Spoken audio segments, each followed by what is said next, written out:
Would you wear the same shoes for every occasion? Or rock the same outfit 7 days a week? Of course not. Your style is better with options. Your investments could be too. SIBO Index options give you access to various contract sizes, global trading hours, and potential tax advantages. That's a good look for any portfolio. If you're ready to invest in style, head to betterwithoptions.com. There are risks associated with SIBO company products. Review the disclosures and disclaimers at sibo.com/US_disclaimers. With new McValue at McDonald's, you always get more than you expect every day. So even if gas prices go up, you can buy a double cheeseburger and add a McChicken for $1. Or before game time, you can get $5 meal deals for the group. And if breakfast is about to end, get deals in the app to save before the bell. The choice is yours, and the choice with McValue is always more. Prices and participation may vary. Valid for item of equal or lesser value. Must opt into rewards for app deals. Good afternoon, guys, and welcome to the podcast. I've got a New York City physical therapy practice owner and coach here with us today, Stephanie Telibasa. She's also stationed in Florida, and she helps clients that are looking for physical therapy, but she also helps physical therapy practice owners as well. She's got a community and a membership, which is really interesting to see how she's leveraged her strengths and skill sets. Stephanie, welcome. Thank you for having me, Chris. That was a great introduction. Yeah. Briefly introduce yourself and we'll get right into the questions. Yeah, so I'm Stephanie Telibasa. I'm the owner of House of Physical Therapy in New York City. We have 2 locations in Manhattan and in Brooklyn. And then I also run a membership community for physical therapists who are starting their own practice and looking to stay in the one-on-one model. Yeah. And what got you to think about your practice in that way? Because a lot of, doctors or even lawyers, they're listening to this and they're like, they have a practice or what got you to think to run your business this way?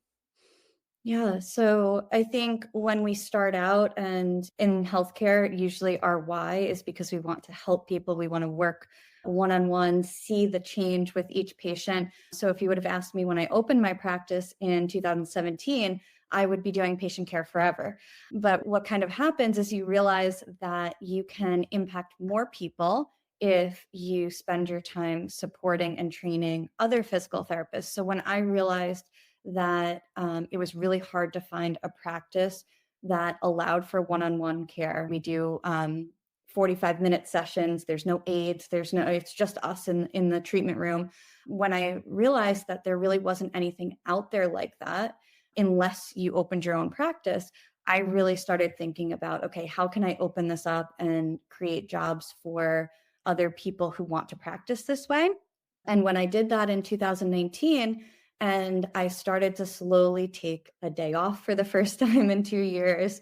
And I started to realize patients were getting just as good, if not better results working with someone on my team. That slowly changed my mindset. And throughout 2020 and 2021, I started removing myself from patient care and really spending my time growing the practice by bringing on other people who are super passionate about healthcare. Interesting. Because like I said, a lot of the people in healthcare listening to this, they're so used to starting out because you started as a PTA or they're doctors or just like trading your time. What got you to start thinking more broadly? And was it like, for me, it was 9/11 and it was 2008 and seeing like where the world was headed. You really couldn't trade your time for money anymore. So what was it for you? Yeah. So I'm going to cite 2020, but not for the reason that most people are going to think. So actually, February of 2020, so before kind of everything shut down, I was having dinner with my new mother-in-law, and she affectionately fluffed my hair and realized that I had a quarter-size patch missing. And this was February, so I immediately blamed it on my snowboarding helmet. And I was like, oh, the Velcro must be off. And when I started to analyze my lifestyle, it's interesting, as a healthcare provider, I wasn't following any of my own advice. I was skipping lunch to take an extra patient. I was going into the city at 5:15 a.m., commuting home on the 9 o'clock train, skipping the gym, not eating, right? And I actually developed stress alopecia and I was losing hair at 28. So I really slowed down and started to think, okay, if I have this other physical therapist who patients love, and I'm not required to be there, right? The only person making my schedule is me. What if I step back even more? Instead of working 60 hours a week, can I work 40 hours? Can I work 30 hours? Yeah. Right? And that's what really started getting me to think about balance and implementing some of the things that we teach patients to do. Hmm. Wow, that's interesting. Talking about, so you transitioned from being a hands-on clinician to running a practice remotely, and what strategies help you scale while maintaining quality patient care? Yeah. So definitely important to note that I did this in stages, right? I didn't just all overnight move to Florida and leave my practice by itself, right? The first time that I didn't go in, I realized, hey, I'm the one who's cleaning the bathrooms. We probably need to hire someone to do this. So you remove yourself in stages. And then as you start to not only delegate, but implement some systems so that there's stability, even when you're not the one doing all of the things, wearing all of the hats. And that's what I help practice owners do now. I help at that point when you're maxed out on patient care and also wearing all the hats. Okay, what do we do? Because there are no systems. So I help you implement those systems. So really, that's what allowed me to stop coming into the office and still have things run as efficiently, if not better. And that also comes from trusting your people, right? Trusting that I always start with the default that everyone wants to do a good job. Everyone in healthcare gets into this field to take care of people. And if you default to they want the best outcomes for their patients, it really takes a lot of pressure off of micromanaging and trying to control every little thing. Yeah. Yeah, really fascinating. And I had because I did the same thing. We'll talk about telehealth, but Yeah. I did it with just building different businesses that provided side income. And I had a guest on. Her name is, you remind me of her, is Dr. Brooke Choulet, and she's a psychiatrist out of Arizona. And she was actually, during residency and fellowship, she built up a psychiatry practice where she was a business owner, and she'd hire, instead of physical therapist, she was hiring psychiatrists, and now she's doing very well. So talking about building and growing a private practice, what are non-traditional marketing strategies that have worked for your practice? Because when I talk to business owners, they're all like, oh, I got a marketing agency, and I'm like looking at the rates and they're just outrageous. And so how do you market your practice? Yeah. So I think some of these marketing strategies, I'm going to say this word and you're immediately going to have a picture of what that looks like. So word of mouth is always the first, right? Your initial patients love you so much, they tell everyone about you. Your initial referral sources start to send you patients. But word of mouth can actually be calculated, repeatable. It can be systematized. So I've taken that word of mouth strategy and figured out some numbers and formula of, okay, how many leads do we have to see in order to get the amount of new patients? How long does a typical new patient stay with us? And if we start to look at the data, then we can back into which lever do we want to pull for marketing? Is it that we need to improve our search and we need to put some keywords in different places? Or is it that we need to collect more reviews? I think an interesting kind of story on that, catching the patterns and looking at the data. When we opened our second location, immediately, someone on our admin team who answers the new patient inquiry said, "Oh, I think that the demographic is different in this new location. We have to lower our price because a lot of people are saying no to the price." Right. So we're out of network and self-pay, but we take insurance, but at the out of network level. She said, a lot of people are saying no to our price, so we have to lower it. I said, hold on, let's zoom out. Let's look at this. We don't have any referral connections in this new neighborhood. We don't have any testimonials. We have no Google reviews. Of course, they're saying no to the price. It's not because we're too expensive and they can't afford it. It's because they don't know who we are and our brand and our reputation isn't built yet. And after a couple months and getting the Google reviews up, all of a sudden it's not too expensive and people are saying yes. So I think, when we talk about marketing, I always want to look at the patterns before just saying Google ads is the best thing or Facebook ads is the best thing, because you really have to see what's working for your specific neighborhood, clientele, all of that. The last thing you want to hear when you need your auto insurance most is a robot with countless irrelevant menu options. Which is why with USAA Auto Insurance, you'll get great service that is easy and reliable, all at the touch of a button. Get a quote today. Restrictions apply. This episode is brought to you by Atlassian. Atlassian makes the team collaboration software that powers enterprise businesses around the world, including over 80% of the Fortune 500. With Atlassian's AI-powered software like Jira, Confluence, and Loom, you'll have more time to do the work that matters. In fact, Atlassian customers experience a 25% reduction in project duration per year. Unleash the potential of your team at Atlassian.com. Atlassian. Yeah, interesting. And obviously you're on this podcast is another form of new form of marketing. And what role does social media play and interviews and all of that play in your marketing and patient acquisition? Yeah.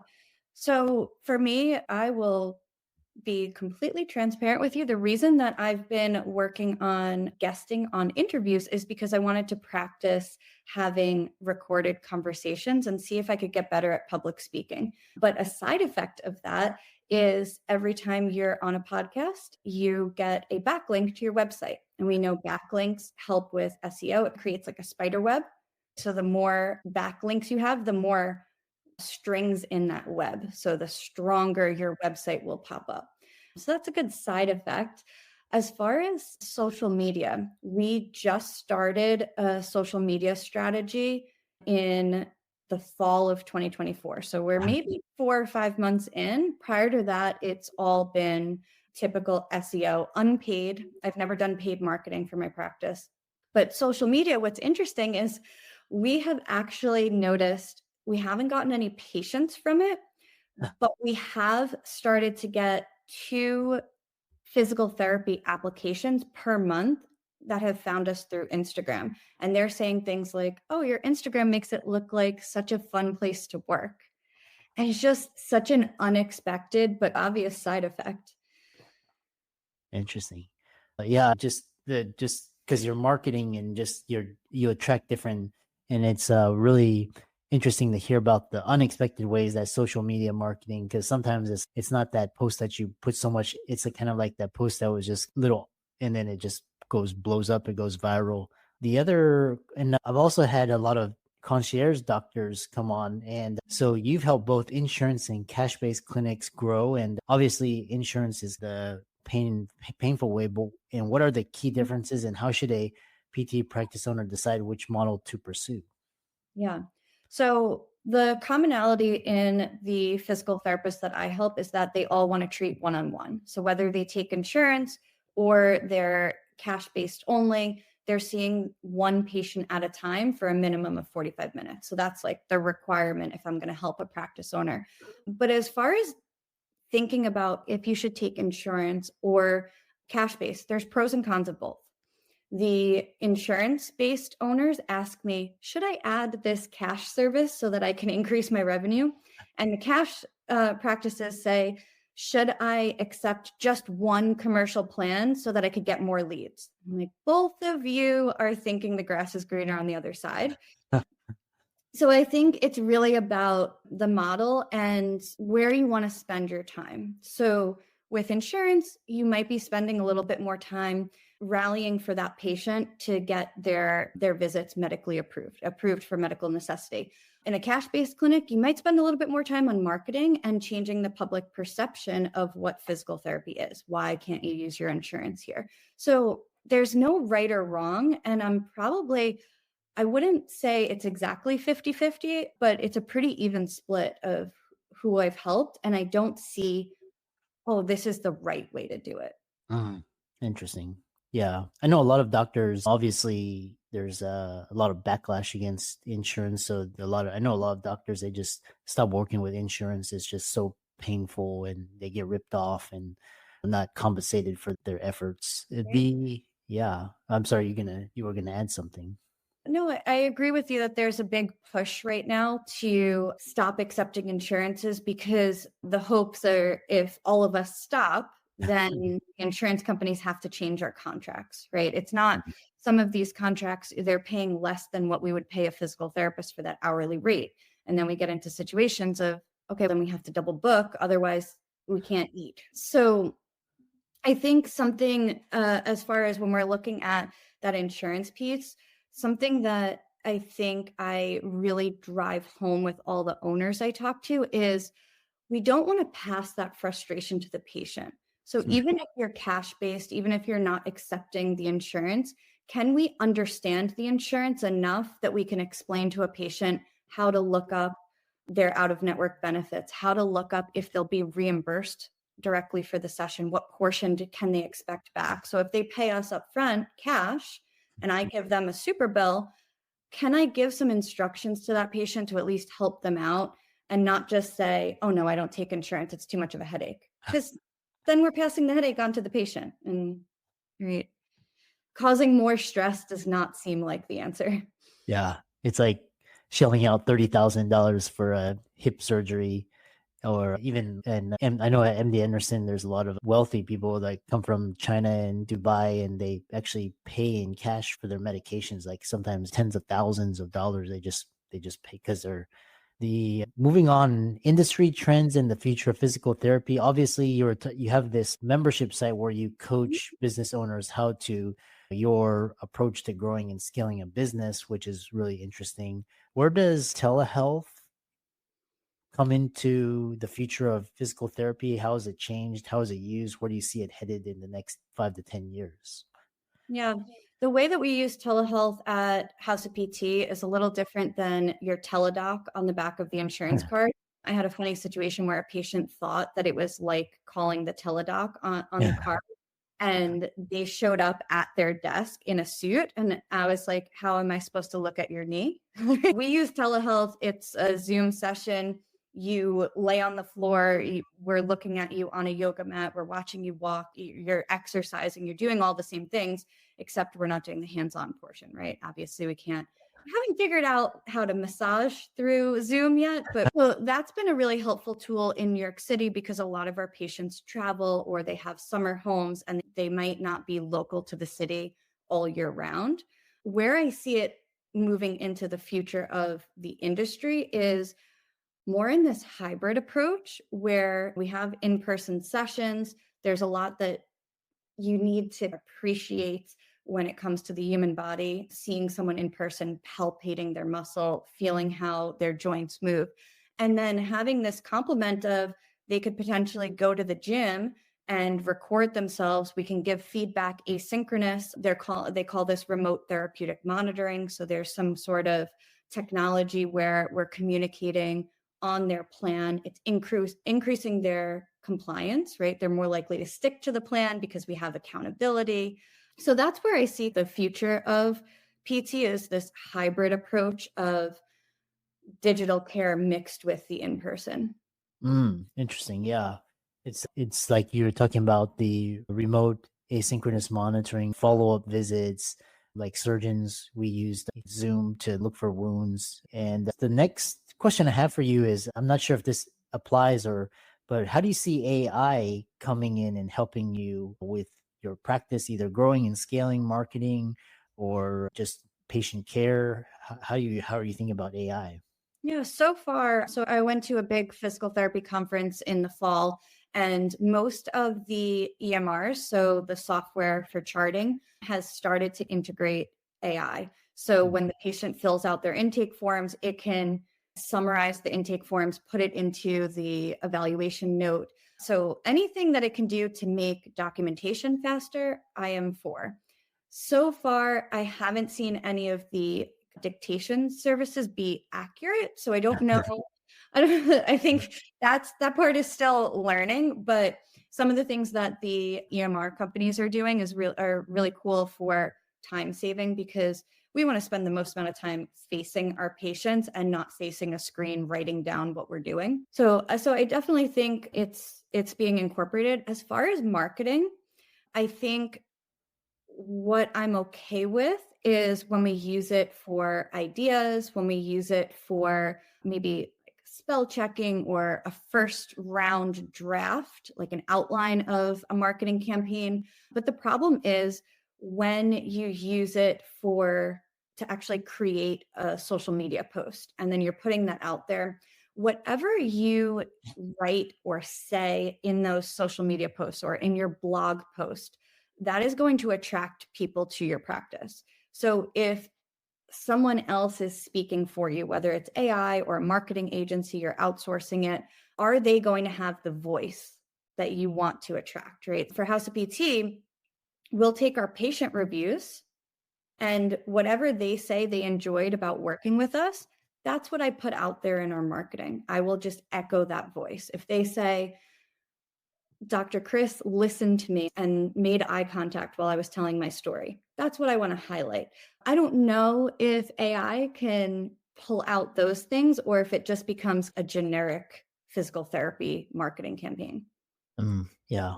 Yeah, there's going to be a lot of different use cases, especially in the marketing realm, the software automation, delegation, and then how it will be interesting to see how you can use it in conjunction with clinical care, like diagnosis will be really interesting.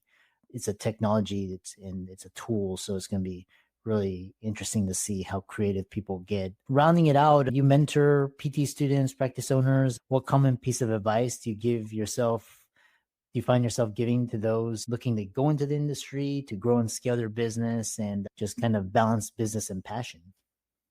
Yeah, I think where I'll start is that we are always going through cycles of learning. And I think as it's definitely a shared trait for physical therapists, we want to be perfect. The first time we evaluate a patient after school, we want to be perfect. We want to be so thorough. And I think confidence comes from knowing that you don't have all of the answers. And if someone's been in pain for 6 months to a year, you're not going to be able to solve that pain in 45 minutes the first time you meet them, right? So we don't have to have all of the answers. And then where that comes up later on is when that physical therapist goes to open their own practice, they don't want anyone to know that they don't know what they're doing. And they try to make it perfect before they announce or tell anyone. And I think what we've seen on social media, specifically on TikTok, is people want to see the messy journey. They want to see from day one when you thought of the idea. They want to see when you messed up, when you ordered the wrong thing and now your equipment doesn't fit in the room. They want to see that and feel like, oh, they're a human too. That's approachable.